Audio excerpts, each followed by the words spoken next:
He's representing Mexico. He's not even Mexican. What kind of is that? Hey, what is Tyson Fury? A British?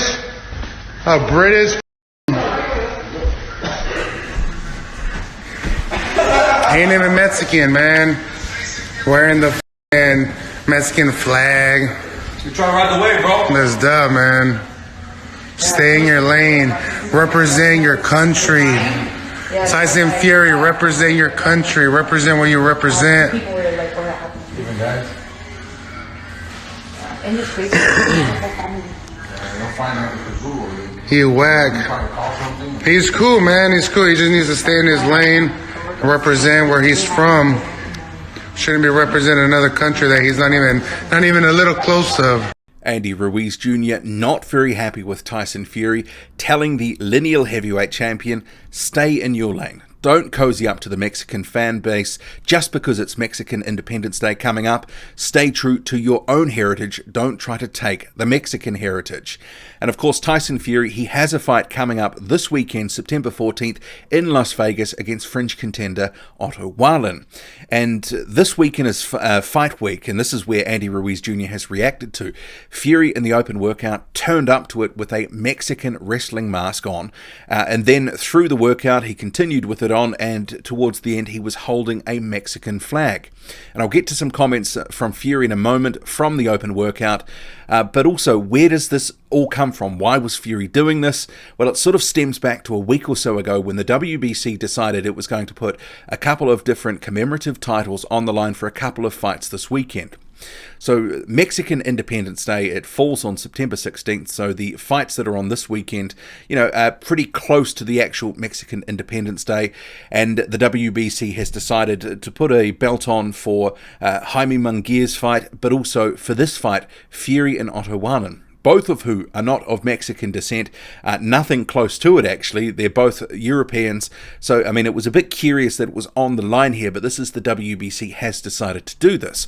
So Tyson Fury, naturally, after the WBC put this on, and Tyson Fury gladly accepted that this belt was going to be on the line, he sort of picked up the ball here and ran with it, and sort of taken on this concept that he is going to try be an honorary Mexican for this week.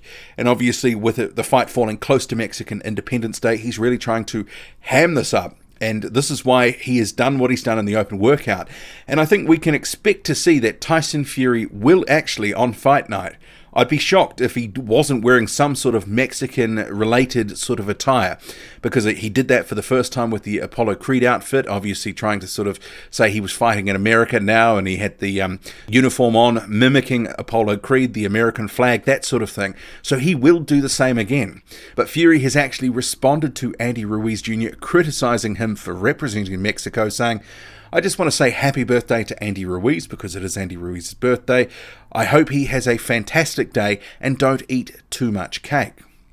And at the open workout, Tyson Fury said, I'm just enjoying life, taking one day at a time and inspiring people to do well in their life too. I wore a traditional Mexican mask because it's Mexican Independence Day weekend, and the Gypsy King is here in Las Vegas to put on a show for all Mexican fans. Viva Mexico. I can defeat all the heavyweights with one hand, and you saw today lightning speed, lightning reflexes for a giant. I'm a giant of a heavyweight. There has never been a heavyweight like me. There has never been a man of my size who can move like that. I'm a natural freak of nature. I defy every law of gravity. It shouldn't be possible for a man of my size or my weight to move like that. I have no interest in future fights, one day at a time in my life, one fight at a time, 1 hour at a time, because that's all we have. We're not promised tomorrow, so we live every day like it's our last, as our Lord tells us to do. You're going to see a great fight on Saturday, a real Mexican 6'9", 260-pound giant. Do I look like I'm enjoying life? 100%. I'm ecstatic to be alive, a true blessing from God. I'm thankful I was given this life. I'm thankful to be here in Las Vegas, and thankful for all the people that turned out. Otto Wallin is a tall blonde, just the way I like them. We'll see what he brings on Saturday. And I won't get to Wallen's comments. I'll sort of cover them off in another video, final thoughts on that Fury and Wallen fight. But yeah, several references to being Mexican at the open workout from Tyson Fury, and obviously he was sort of wrapping the Mexican wrestling mask and also the Mexican flag. And obviously Andy Ruiz Jr. does not like that he's trying to represent Mexico and he's trying to sort of play on that fan base because it is the Mexican Independence Day coming up, and he doesn't like that.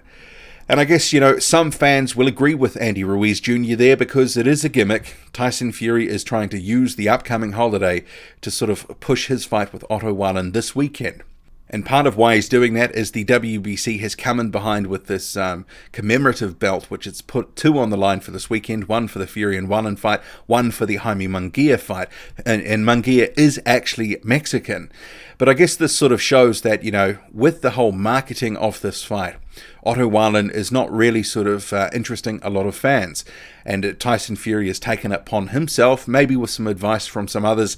Look, let's push this line now that this commemorative belt is on the line. Let's, try to really curry favor with the Mexican fan base and work this angle here. Because in terms of the fight in general, I don't see a lot of people very interested in this fight. I'm interested to see Fury back in the ring. It's not necessarily the fight that I wanted to see, but, I'm a heavyweight boxing fan, hardcore boxing fan. I always do like to see Fury in the ring. So for me, I'll be watching it anyway, and they're trying to charge us $35 in New Zealand to watch this card, which I think is outrageous. But for a lot of people, they are not interested in paying pay-per-view prices for what is a, pretty lopsided main event. Sure, Otto Wallen is a decent technician, but he's relatively unproven, very low profile. There's always the chance of an upset, but it is a slim one. Most people expect this result to be the same as the Tom Schwartz one, which was a pretty comfortable win for Tyson Fury just a few months ago. And this is obviously the second fight on his ESPN deal with Top Rank, and people were hoping for better. But working this angle with the Mexican crowd, I can see why he's doing it, but I guess maybe the better question to ask is, should he be doing this? Because obviously he's trying to build his fight, and with this gimmick of him being an honorary Mexican, trying to curry favor with the Mexican fan base, trying to make the most for his advantage for his fight of Mexico's National Day, Mexican Independence Day, which is a couple of days after his fight. So I guess, I see Andy Ruiz Jr.'s point, but I can understand why Tyson Fury is trying to do it, especially if the promotion in general is not really sort of sailing high in terms of ticket numbers. We heard ahead of the Schwartz fight from Bob Arum that he said, look, tickets were flying off the door and it would be a near sellout. He hasn't really been saying that this time, and they only sold 5,500 tickets last time, so we'll have to see what he does again this time. They have been talking him up as a big draw, but it hasn't really sort of translated, at least not for the Schwartz fight, into bums on seats on the night in the Las Vegas venue.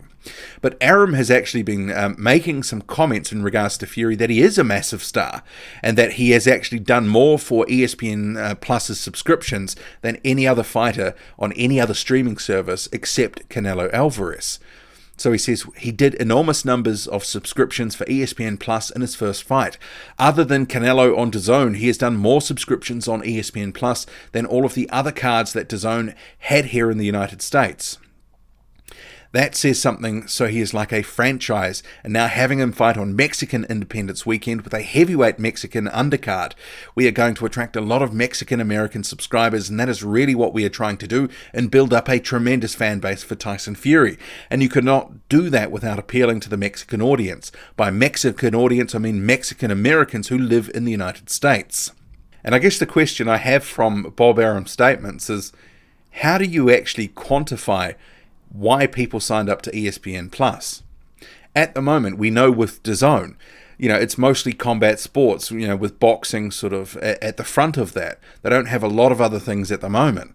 But with ESPN Plus, that's effectively the whole kit and caboodle for ESPN. They have a lot of sports on that app. So how do they actually tell if someone signed up because of Tyson Fury? Because they have so much other content. Is this just Bob Arum sort of playing fast and loose with the facts? Or does he actually have some facts? And what are they? Because obviously it's a bit sort of out in the air there about what he's saying with nothing really to back it up. I mean, and how would he even know what DAZN's numbers for Canelo were, for example? Curious indeed, but what do you make of the situation? Andy Ruiz Jr. not happy. Tyson Fury playing right up to the Mexican theme, being an honorary Mexican, trying to drag them in as Bob Arum is hoping to do. Drop a comment, loud and often. Hit like, hit subscribe. Follow me on Twitter, boxing_squared. I'm out.